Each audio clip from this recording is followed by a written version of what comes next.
You done with your Oreo? Yeah, done with my Oreo. Okay, good. Do we really know what happened? The brother did. The brother, that's what I thought too. I mean, that seems like kind of obvious. Hey, do you want to talk about death? Yeah. I mean, Murdery thingy. I feel like we always have like this like weird moment where like, okay, who's gonna talk first?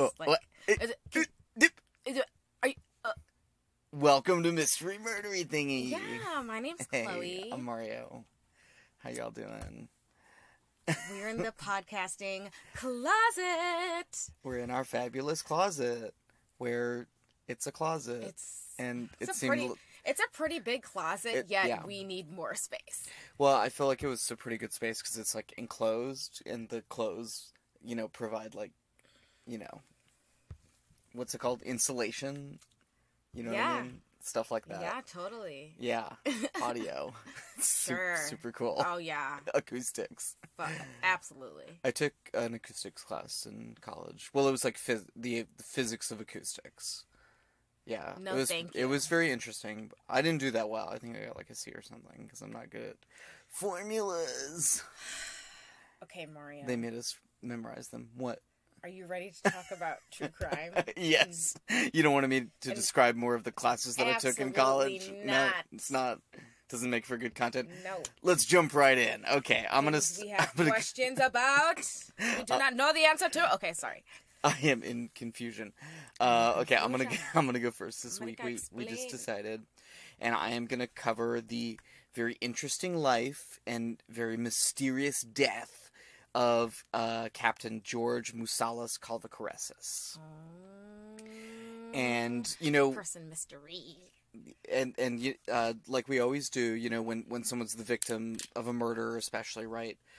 We don't only want to talk about the murder, and the grisly details or whatever, right? Like, we want to talk about that person and, like, right. Kind of, like, honor their life along with talking about the mystery. So a lot of my write-up today is, like, about him. But he led, like, just, like, super interesting life. So I think it's going to be, like, compelling in and of itself. But, okay. So George Musalas Colvocoresses, he began life, I don't know, it's funny, like, he had, like, a very tragic life in a lot of ways. But he also led kind of like a charmed life in some ways too. And like it kind of started out that way. He grew up he was born in 1816, and he spent the first 7 years of his life on this Greek island called Chios. He was a Greek. Oh. And it was nicknamed the Happy Isle. And it was called that because, so at that time, Greece wasn't an independent country. It was actually like ruled by the Turkish Sultan, right? And of course, right, obviously, as we all already knew, I know. Sure. So, right. We're all aware of, Greek history from 250 years ago. So anyway, it was called that because the people on the island paid like a tribute to the Turkish Sultan. So they kind of had this like kind of semi-autonomous position within the Greek Isles. And they had it better, right, than most people. Better schools, better whatever, right? Yeah. And some form of like their own self-government. And the Colvocoressi, which is the kind of proper Greek spelling of his last name, were one of the leading families on the island of Chios. In fact, even up till the 1930s, one of his relatives was the mayor of Chios. Okay. And though, they kind of had this, privileged existence, right? They were very wealthy, but as sometimes happens, when you're a really wealthy person and you're connected to the established, power structures, there is a war of independence. So in 1821, Greece had a war of independence, and, people like the Colvocoresses, suddenly their lives went from, this privileged, charmed existence to, oh my God, like, where are we going to go? Like, what's happening? It was super, well, at first it wasn't like that. So at first their island was, again, kind of spared from anything, but eventually some of the people who were actually fomenting the uprising, which was, like, not the Colvocoressi or, like, the people on the island necessarily, one of them came there, and then the Turks, like, followed that guy, and then that guy, like, peaced out, and then the Turks were like, hey, you're Greek, like, we're here, we're at war with you, we need hostages. So the Turks, they demand hostages of the people on the island. Why? Because they're like putting down this rebellion of the like Greece independence. So they're like at war with each other. Okay. Does that make sense? The motives. I explained that really weirdly. It makes sense, but the motives, like what? Because that's what you do in the 1820s when you're the Turkish Sultan and you're at war. I'm not sure. I'm not totally sure. Okay, so you're not a warmonger. You've never. I don't have personal experience in this field. Okay, all right. Just wanted to check that box to let you know. Okay, so like I said, the Turks were like taking hostages, and according to the Washington Historical Quarterly, one of my sources, and this is a quote from one of their articles from 1934. Quote, "A reign of terror commenced that culminated in one of the most tragic events of modern times. Hostages were murdered and their heads stuck on pikes about the walls of the citadel, and a general slaughter commenced." Close quote. So again, we're not to dwell on gruesome details, right? But like, yeah, shit was real fucked up, like as bad as you can imagine, if this is to be believed, you know. But clearly there was a lot of wholesale killing going on.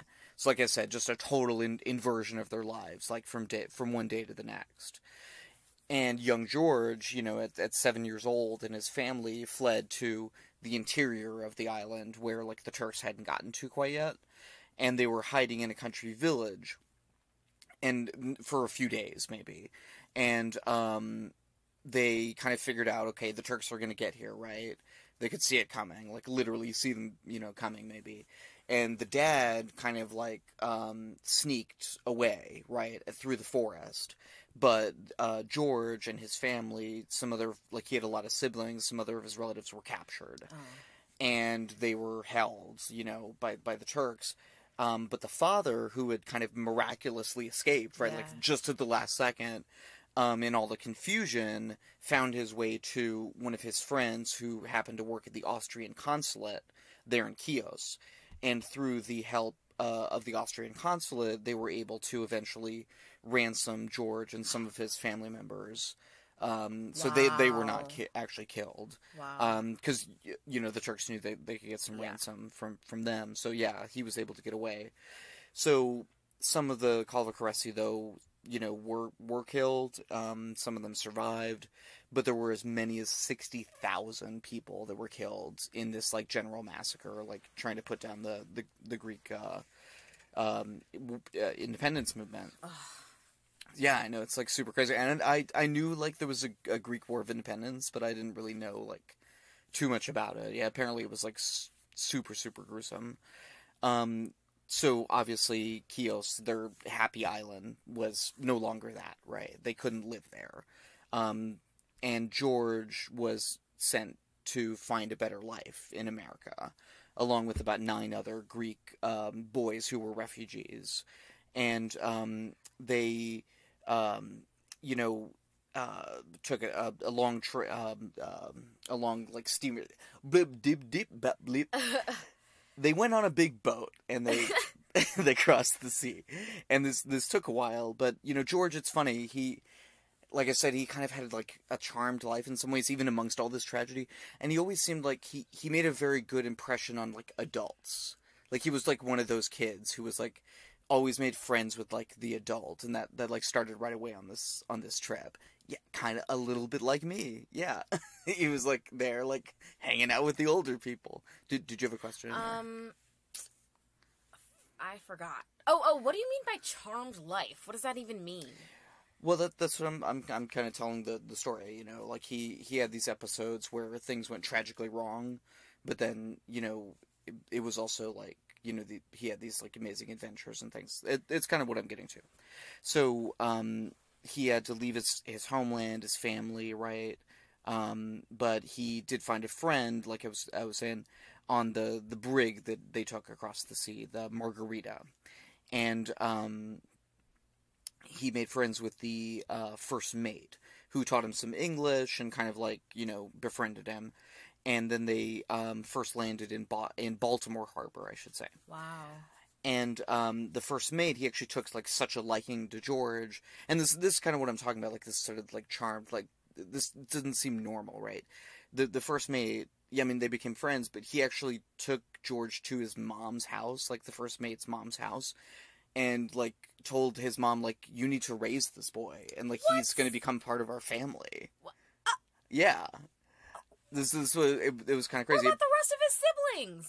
Well, he's left the rest of his family. Like, he's left, he's gone to America to seek his fortune. Alone, by himself.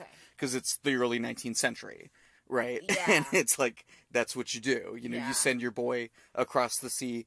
Hope you make it, George. Please, go to America, find a better life.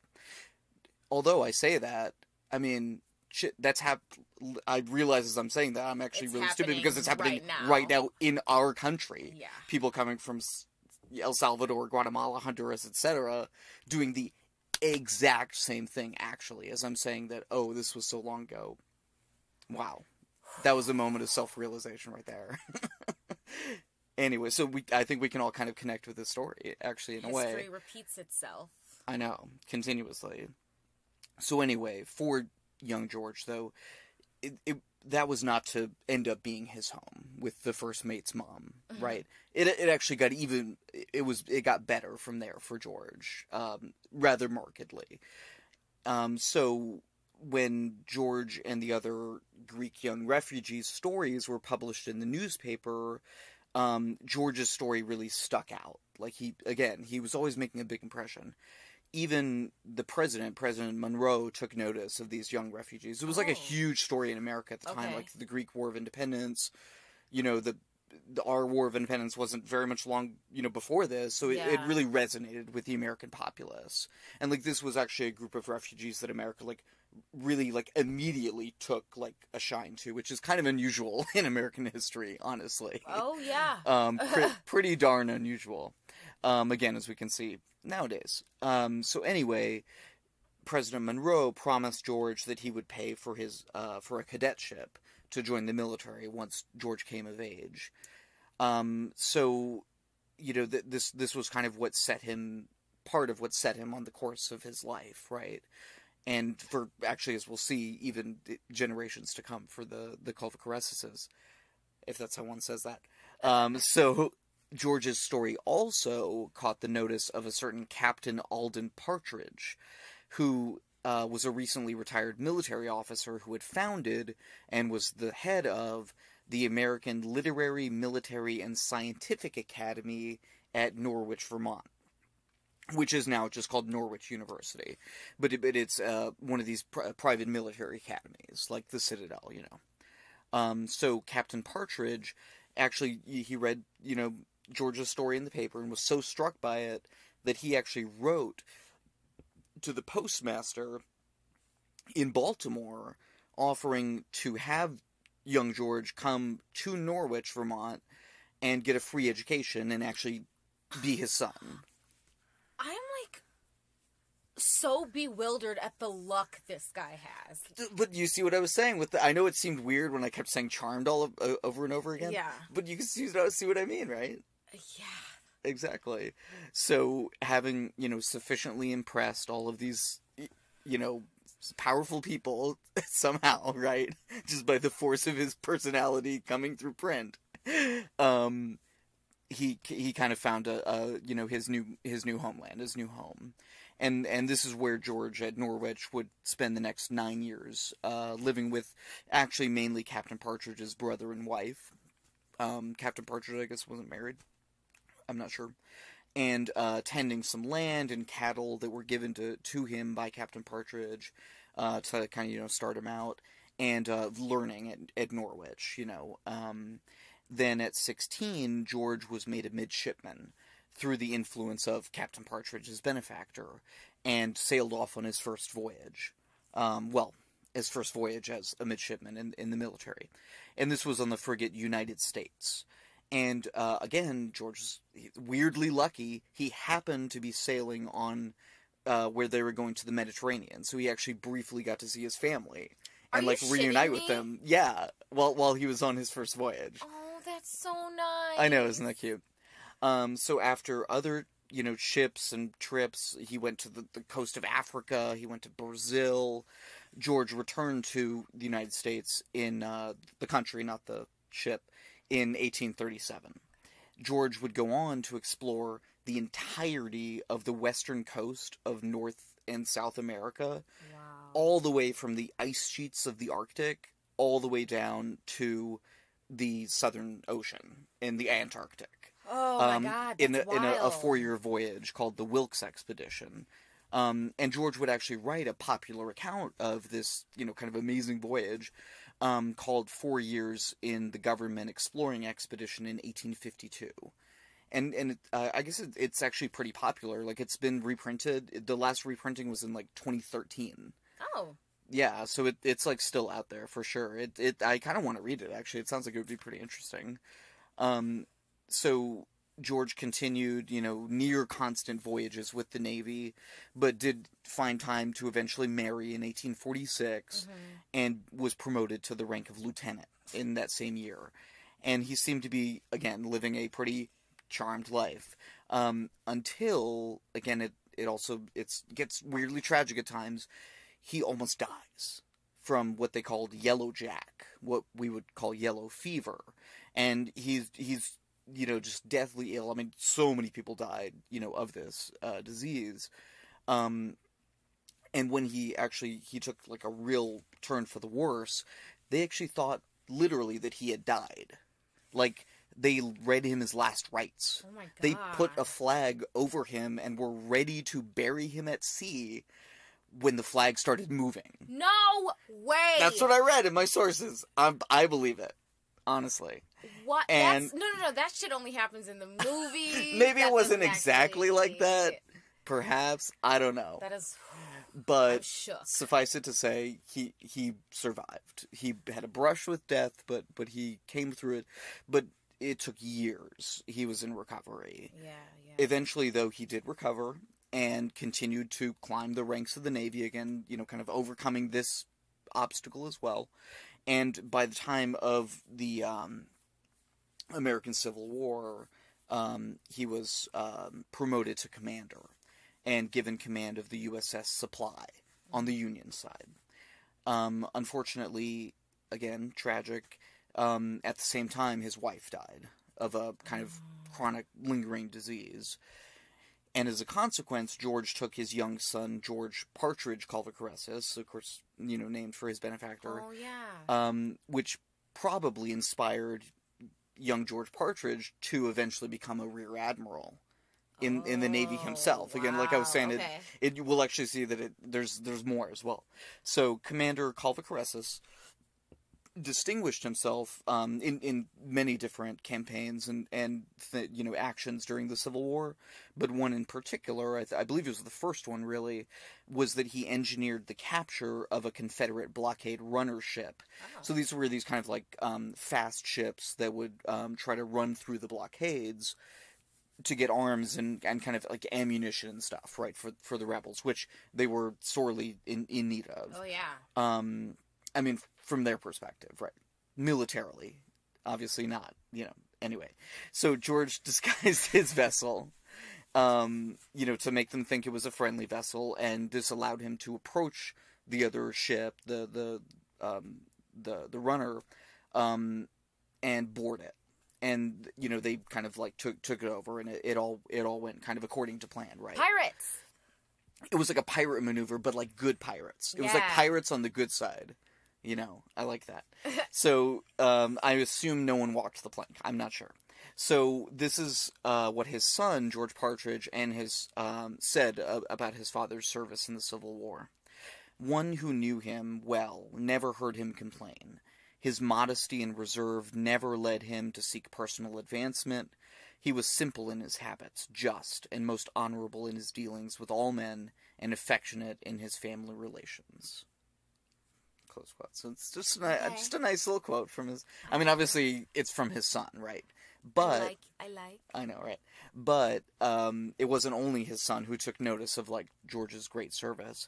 He was actually specifically thanked by President Lincoln, on 2 occasions. Wow. And given a letter of commendation, personally from the Secretary of the Navy. So, I mean, he was one of probably the most, accomplished Navy service members during the Civil War. I mean, essentially. hey, like, immigrants get the job done, right? Exactly. And in fact, when there was like an article, I think it was just about like immigrants or foreigners like military service during the Civil War, and he was like, yeah, they said like he was the top one, like clearly. So by 1867, George was given the rank of captain and a retirement, so kind of concurrently, right? Like, you're going to be a captain, but, you're like moving on to retirement because he was pretty old at that point. So from his, long and distinguished naval service, he would give lectures about all his various travels, and on natural history as well. Until, and this went on for 5 years, he was in retirement until June 3rd of 1872. And on June 3rd of 1872, George was, for some reason, impatient to take care of some pressing business with his insurance agent in New York City. And at this time, he was living in Connecticut. And he planned on taking a night boat from Bridgeport, Connecticut at 11 p.m. It's kind of like the red eye of the day, right? And you get to New York and do whatever you needed to do early next morning. And he was last seen alive, other than by his killer, at about 10:30 p.m. on June 3rd of 1872. And this was by a clerk at Wheeler's drugstore, from whom George bought some stationery and also got directions to the docks. While George was walking to the docks, he was shot with a pistol and killed. It seems that the killer and the thief was waiting in ambush. Now, whether the killer was waiting for George specifically, or for whomever came by, we really don't know. But what we do know is that George had a number of items on him, right? He was carrying kind of a larger bag and a smaller bag. He was carrying a sword cane that was broken, like a cane that you could, take a sword out from. Thank you. Yes. Just to be clear. And he was also carrying some bonds worth about $80,000. And he was also apparently carrying cash of about $8,000. Now, all of that was taken. So, God. If this was a random, burglary, the guy must have been like, Jesus, hit the jackpot, right? I mean, again, from his perspective. And a nearby officer heard the gunshot, ran to the scene, didn't see the killer, but did find George apparently dead. Eventually, investigators would find little evidence at the scene. They found an old pistol. At that time, they didn't really have any way of verifying if it was actually the murder weapon or not, but they presume it was. And that was found about 60 feet away. They found the larger bag that George had been carrying, devoid of its $8,000, of course, on a wharf nearby, having been cut open. And they also found, eventually, some percussion caps, a bullet, and a powder horn, again, presumably what the killer used, within, again, about a 60-foot radius of where the body was found. So they also eventually learned that George had recently increased his life insurance to $198,000, or $195,000. I saw a couple of different ones. But again, he was also going to his insurance broker, so who knows what he was going to... Maybe he was going to change his life insurance. Who knows? Yeah, maybe that had something to do with it. We have no idea. Yeah, he had a lot of money on him. Yes. He clearly had, like, a good bit of money, like... But that's what they also said, is that he didn't seem to have any money troubles. Because they kind of looked into that too, right? He didn't seem to have any family troubles. He didn't have any obvious enemies. Like, okay. It just, when they looked into it, they just really couldn't decide what happened. They briefly considered that it might have been suicide, but it seemed implausible just from the circumstances. But also a doctor gave testimony that it would be impossible for the gun to get way over there and you having shot yourself, like, in that way. True. Like, that's not actually possible. True. Which, if you think about it, it's like, oh yeah, that's like, you can't shoot yourself and then throw a gun. I don't think. So, yeah, there was, though, one kind of thing to go on. There was some reportedly strange behavior by George, within the last week. before this happened. So the week before George's murder, and this is according to the New England Historical Society, here's like a quote from that source. Quote, he had come to Bridgeport, wandered around the dock, and during dinner at a hotel, zealously protected a satchel that a clerk said was empty. Though he had an appointment in New York the next day, he hung around Bridgeport instead. Close quote. So no one really knows what this is about. And this is the week before. And then the week, then, a week after that, he actually goes to Bridgeport and presumably actually planning on going to New York. I don't know. I feel like it's a wrong place, wrong time thing, but that's pretty weird. I know. And also, that could be a coincidence. Maybe there was some sketchy shit going on, with his life insurance. Yeah. It could be a red herring, But there were no witnesses, there were no leads. Essentially, the police were stumped. And, as with a lot of these kind of murder mysteries, right, it seems like a proper investigation, even for the time, really wasn't done. For whatever reason. And again, fuck people who don't properly investigate. Like, someone gets murdered, you should look into it, and at least do your job in terms of looking into it. I don't know. It's disappointing. Yeah. But that's, again, something I read in sources. It just didn't seem like they really did that much. So, and unfortunately, it's like happened in 1872. Let's go back and look at the street cameras. Doctor Who can help us. We can go back. All right, we can find out. Let me go fetch him real fast. Where's David Tennant? He was always my favorite one. Okay. So, and again, in terms of, like, police, right, blunders, kind of. So, I read this in one source. Reportedly, George's body was taken back to the police station, immediately after they found it, and said his pants were stolen. Like, they just left the body sitting around, and then someone stole the pants off of this dead body, apparently, in the police station. That's what it said. I don't know. Seems kind of crazy. But clearly, again, they weren't doing what they should have been doing. No one was ever charged for the murder at all. And it remains a mystery to this day. But, like I've, said a couple of times, he leaves us with a lot, right? His remarkable life, this mystery of his death that's so inexplicable, but also a legacy of descendants who would make their mark in the Navy and Army. So, of course, I mentioned his son, George Partridge Colvocoresses, became an admiral.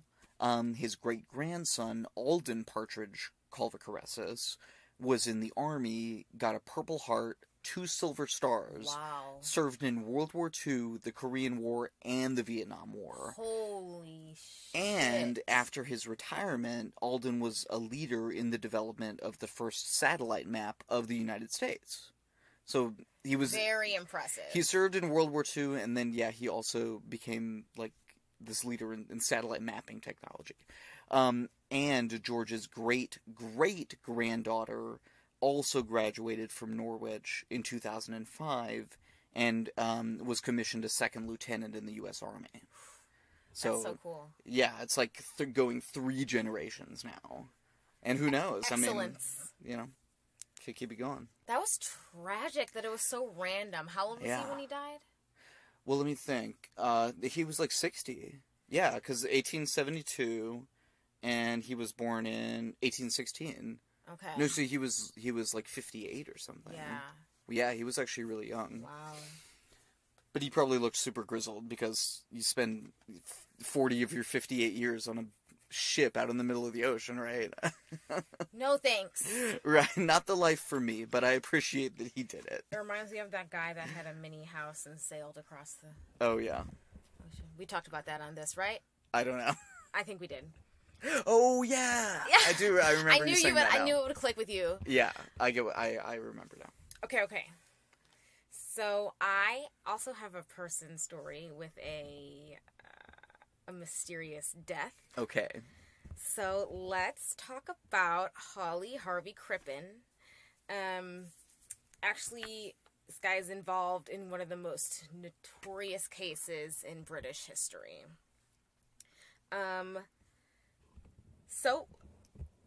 Harvey Crippen was a eye specialist, a medicine dispenser, a homeopath. So as we know, as we know, if you don't know, homeopathy is, now it's a pseudoscience, but back in the 20th century, there were avid practicers of it. So it focuses on the idea that a substance that causes the symptoms of a disease in healthy people would also cure similar symptoms in sick people. Does that make sense? It does. And I have to say, it is definitely like pseudoscience, but it's like there are like certain instances where that's like kind of true, like a vaccine, but it's like a dead version of the disease, but still it's like giving you the disease. Or like using like bee stings to like promote an immune response or something. I don't know. It's like there's something there, but it's not what they're saying. Yes. In 1910, it was Dr. Crippen that was hanged after being convicted of his wife's murder. It doesn't sound mysterious, but we'll get into it. Okay. So, Crippen studied first at the University of Michigan Homeopathic Medical School and graduated from the Cleveland Homeopathic Medical College in 1884. So homeopathy was definitely like in the upper ranks of academic understanding, at least. His first wife, Charlotte, died of a stroke in 1892. So at this point, he goes up to New York, like a lot of people do in this time, and started up a practice. He got a job working for Dr. Munyon, a homeopathic pharmaceutical company. And 2 years later, he met his second wife, Corinne Cora Turner, with the stage name of Belle Elmore. So, a beautiful, beautiful vaudeville performer. She's also kind of described as domineering and dramatic. That was also kind of described by other men in the early 20th century, so I kind of want to take that with a grain of salt, you know? And she was known to have many affairs outside of her marriage to Crippen. So the two moved in together in 1897, and they actually traveled to the UK. So while Crippen couldn't practice in London with his American license, he still got a job distributing patent medicines. And Cora, on the other hand, while her husband was working, she did a lot of flirting and a lot of socializing and networking. And she continued also to kind of struggle as a music hall singer. In 1900, Crippen became the manager of Droit's Institution for the Deaf, where he met a young typist by the name of Ethel Leneve, who he got along with exceptionally well. Okay. The Crippens finally moved in 1905. You didn't wink. I thought you were going to wink. Okay, great. In 1905 to 39 Hilldrop Crescent, Camden Road, Holloway, London. And Dr. Crippen and his wife had a meager home and a meager income, so they actually took in lodgers, Airbnb style, to get by. And Cora went ahead and slept with one of these lodgers. You're nodding like, yeah. I'm not surprised. So, meanwhile, Crippen made Ethel Leneve both his secretary and his mistress. Ah. Turnabout is fair play. Is that the appropriate term here? I mean, they not really. But, she cuckolded him. Sure. He did. Is to this her. just an open marriage at this point? Of an earlier age? I guess. If they live today, I don't know. So, let's get into his wife's disappearance. On January 31st,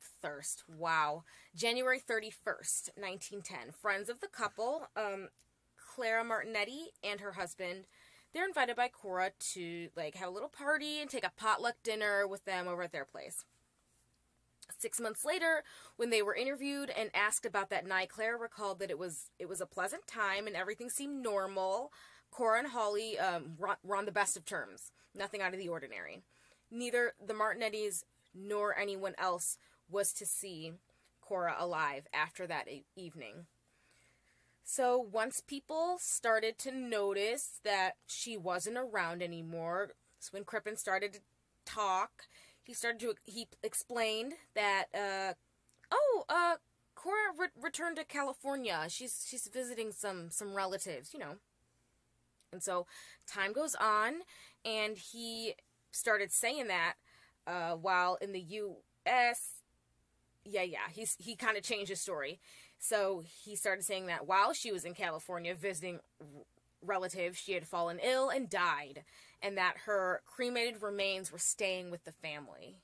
Yeah, fishy. Not suspicious at all. So time went on, and there were, at this point, there's plenty of people who don't believe his story at all, especially since he asked Ethel Leneve to move into the house Cora and him had been occupying. And of course, she moves in and starts wearing Cora's clothing and jewelry. Ooh, yes. That's creepy. So the police are like, all right, let's get to investigating here. Right. They go up and they question Hawley Crippen. So he admitted that he had lied about his wife to save face, and that she had actually left him for another man and moved back to the U.S. That was his cover story. Story number 2 now. Story number 2, right. And the police searched his house, I think, 4 times. I got a different number from different sources. But the first time they found nothing. And they're like, okay, there's really nothing here. And they had to take the answer for what it was. But Ethel and Crippen, on the other hand, they didn't realize that the police were kind of backing off. They thought the opposite, and they thought there was a lot of heat on them, and they thought they were about to get arrested. So, at least we think. We don't really know the actions to this. So they fled to Brussels, where they spent a night in a hotel. And so at this point, Scotland Yard is on their ass, right? And they search the house again, and they find a quite gruesome discovery. Oh, no. So, buried under the brick floor of the basement, they found the torso of a human body. The corpse was identified by a scar on the appendix as Corinne Cora Turner. The head, limbs, and skeleton were never recovered. So, a man named William Wilcox, senior scientific analyst to the Home Office, found traces of the calming drug scopolamine in the torso parts. So, scopolamine, I think, is nicknamed the zombie drug. Because essentially, you're very suggestive when you're on scopolamine. Oh, okay. It's like, I believe it's a sedative. Yes. But it also makes you, highly suggestive, apparently. Oh, okay. So at this point, Hawley Crippen and Ethel they board a ship called the SS Montrose, sailing for Canada. So they're like, get out of town. Mm-hmm. Ethel was disguised as a boy, posing as Crippen's son. They're on the run at this point, Gotta get the disguises. So had to go full paper moon. For sure. Captain Henry Kendall, looking around, and he sees Crippen and Leneve, and he recognizes them, and he sends out a telegram reading, quote, "Have strong suspicions that Crippen, London cellar murderer and accomplice are among saloon passengers. Mustache taken off. Growing beard. Accomplice dressed as boy. Voice, manner, and build undoubtedly a girl." End quote. So at this point, Hawley Harvey... I like that, undoubtedly a girl. They're like, all right. At this point, Hawley Harvey Crippen becomes the first man to be caught using the wireless telegram. Oh. And Chief Inspector Walter Dew gets the message, and his men board a faster boat heading to Quebec.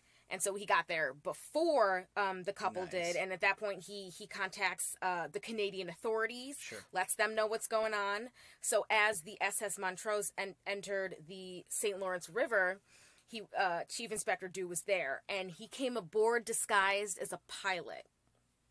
And Captain Kendall invited Crippen, like, hey, come meet the pilots.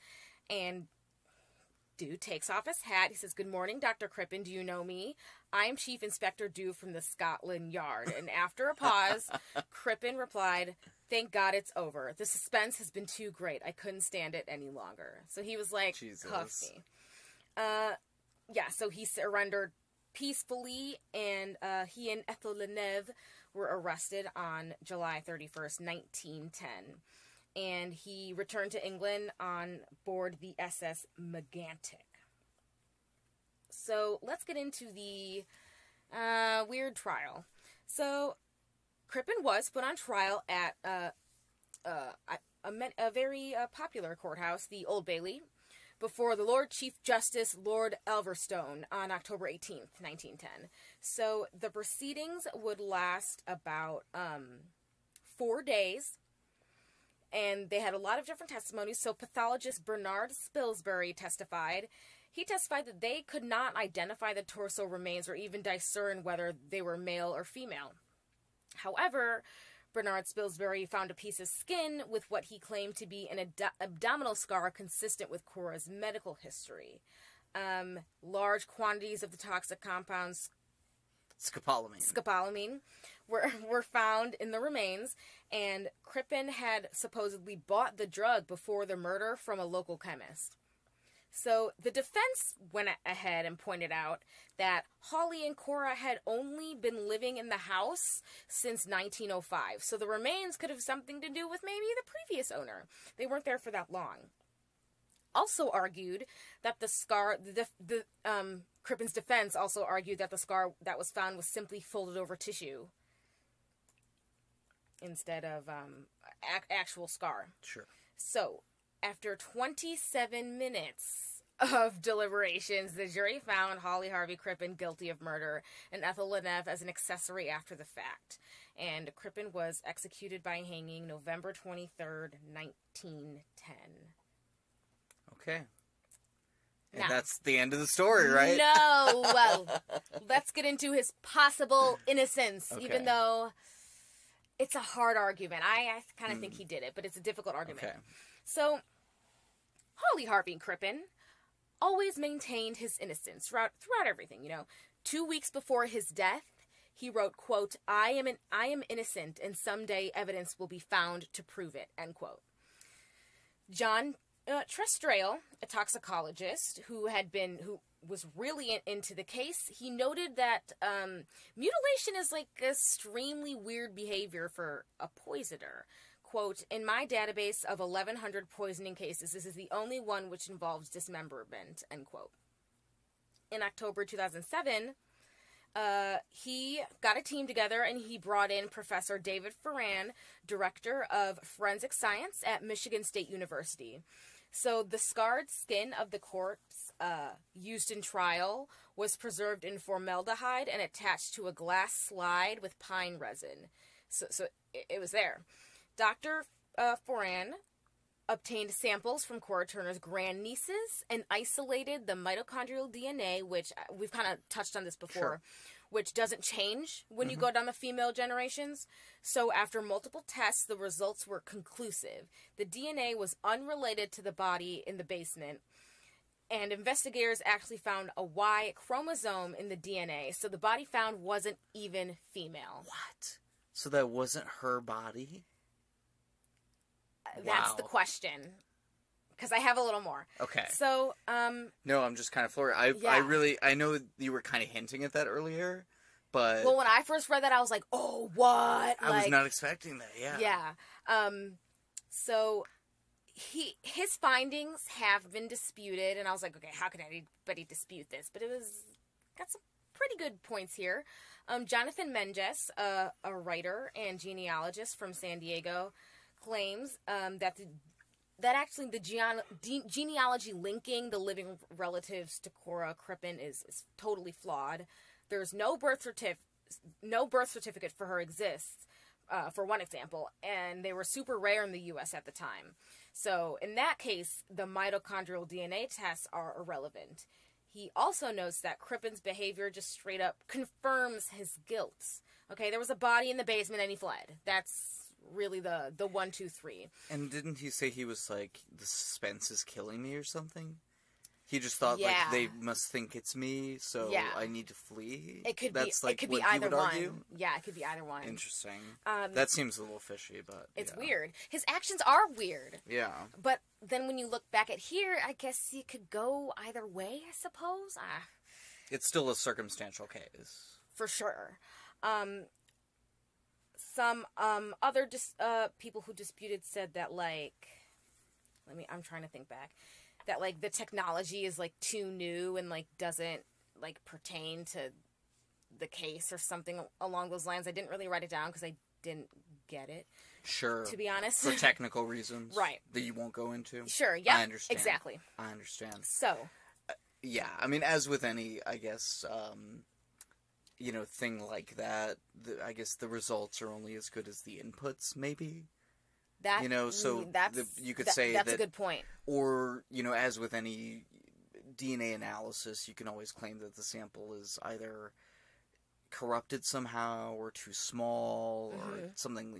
It's hard to know without knowing the specifics and also knowing anything about this at all, in a real way, other than, just kind of like as a layperson. Right, So. it was 100 years ago, so.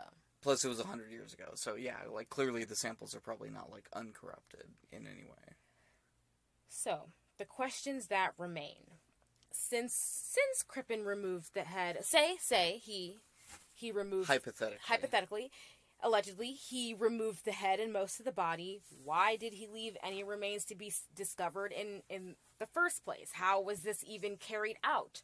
Were there kitchen knives adequate to do something like this? Why did Crippen tell Cora's friends that she had gone to Canada? And then he mixed up his story when actually Corin is said to be an enthusiastic letter writer, would definitely have been in touch with them if she had been alive. So, and was she actually killed with the scopolamine? Yeah, scopolamine. Scopolamine. There's another word for it. I think it's easier to pronounce. I think it's hyoscine. I'm not sure. Hyoscine. Hyoscine, yeah. That sounds, hyoscine. I like sounds that right one better. Cool. So, if the research is true, and the body's not Corinne, where is she? And whose body is this? And whose body is it? And how did that body get there? Right? Oh my god. So one of the theories was that, like, it belonged to somebody who owned it before. Right. So maybe that's fucked up. Can you imagine? Holy shit. All right, I'm moving out. Peace. Right. Going to a different country. Here's my house. Good luck with it. It's a real, deal breaker. It's a deal breaker. What do you think? It still seems like he did it, but then also the things you're saying make me think maybe he didn't. I know. It's very... I don't know.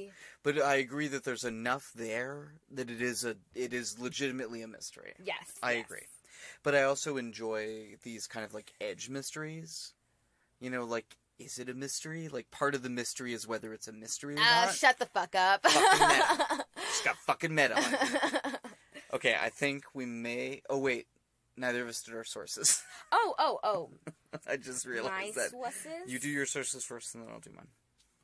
No, you do yours No, because first. I'm pulling mine up. No, because I'm pulling mine up. Oh my god. No, wait, that's what did I call probably... it? Doctor. Okay, my sources are Harold Colvocoresses at the Washington Historical Quarterly. Oh, okay, so family member. See, exactly. Kind of cool. So also this page from a blog called Futility Closet. The page was called An Obscure Exit. The page on George Colvocoresses on Appleton's Cyclopedia of American Biography. A page on the New England Historical Society website. Tasha Caswell at ConnecticutHistory.org. and George P. Peros from the Bureau of Archives, Washington, D.C. You had a lot of really good sources there, and then you had one from a blog, did you say? I don't tend to discriminate too much in my sources. The blog seemed fairly legitimate. Okay, Obviously, that's fair. There are more or less legitimate blogs. Yeah. I'm Sometimes not totally I look sure, at my sources and I'm like, nah, fuck this. No, I don't know about all this. But yeah, so some of my sources were like official records and stuff. So. Yeah, especially something crazy happens. I'm like, okay, all right, let me see what everybody else says about that. Exactly. So my sources were an article from The Telegraph titled P.D. James and the Notorious Murderer, Dr. Crippen. And there wasn't a Wikipedia? A author for that. Oh. It was just there. An article from The Guardian by Martin Hodgson. A BBC magazine article that also didn't have an author. And Wikipedia. But I mostly use Wikipedia just to click on the links that Wikipedia used already to get all that. Exactly. Okay, Oh now... my God, are we doing it?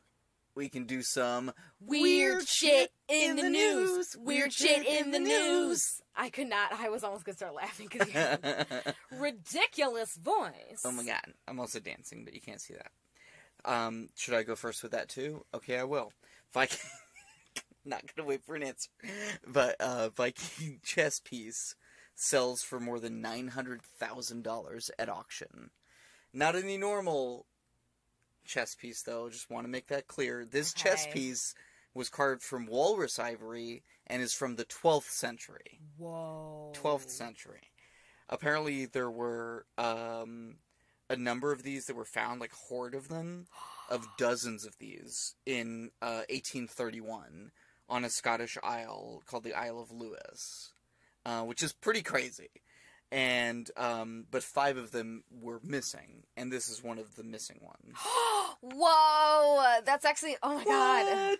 That's Crazy, wild. right? Can you imagine that, like, happening to you? Like, you're on a hiking trip or some shit, and you, like, come along, like, fucking treasure. Right. Or dinosaur bones that you find in your backyard.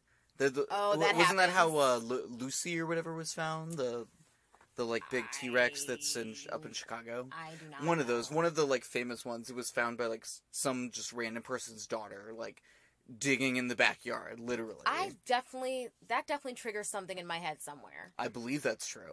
I also believe it's true, Mario. If we believe hard enough. Yeah. Okay, what's yours? Okay. I have that sympathy voice now. Yeah, I understand. Yeah. Oh God. I will agree to anything. Okay, so this one's weird. This is such a fucking clusterfuck of a fucking website. I'm sorry, but I hate this shit. What? Oh, the CNN website? It's terrible, and there's no reading mode. So, the title is, it's from CNN. Do you see what it's doing? Yes, I see. Denver is rounding up its Canada geese to turn them into food for the needy. I know your face! Ah! So, this is in Denver. And so I guess they have, like, a growing goose problem. So they had this initiative put in, and they're going to round up some geese and process them into food for, quote, needy families.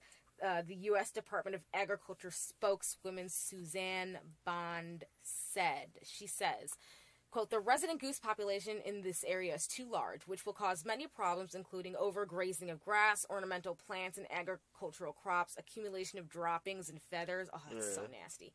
Disease, attacks on humans by aggressive birds, ha ha ha, and the fouling of reservoirs, swimming areas, docks, lawns, and rec areas, Bond said. And the USDA says that goose meat is safe for human consumption. It sounds fine to me. I mean, me too. Sometimes you have to call a herd, you know. I'd have some geese meat. Just gotta have a lot of. Plus, fuck geese. Fuck geese. Fuck geese. Thank you so much. Terrible. There was a fucking goose guarding one of the dormitories. I remember that. Called Bruce the Goose, and he actually has a Twitter page called Bruce the fucking Goose. That's funny. And he was legitimately attacking people, Right. and so they had to put 2 police officers outside the entrance and say, you can't go here because this geese This goose will peck you in your head. Because geese are Fuck dinosaurs, like geese. other birds. They're really cute babies, though. Well, most things are cute as babies. Yeah, like most sloths. things are cuter than humans as babies. Sloths are cute babies, but sloths themselves are nasty with their ugly fingernails. Ugh. I think that is an unpopular opinion. Most people really like sloths. I think they're cute. Yeah. Okay. We can get into this, but we're not. I know, right? So, thank you guys for listening. Yeah, guys, for real, for real. Thanks, guys. All the cool kids. Makes us feel good. It does make us feel good, like we're not preaching to the wall. Oh, we need to, like, record more stuff, like that story that was sent and stuff. We're trying to be better, guys. Sorry, we're trying to be better. Yeah, we're almost hitting episode 100, dude. I know, right? So we gotta step it up. Step up your game, yo. And we still have a lot of things going on. We still have a lot of things changing, but that'll be over within the week. Yeah, I'm very happy about it. Good. Okay, bye. Bye. Oh, hit us up on Twitter and shit. Bye.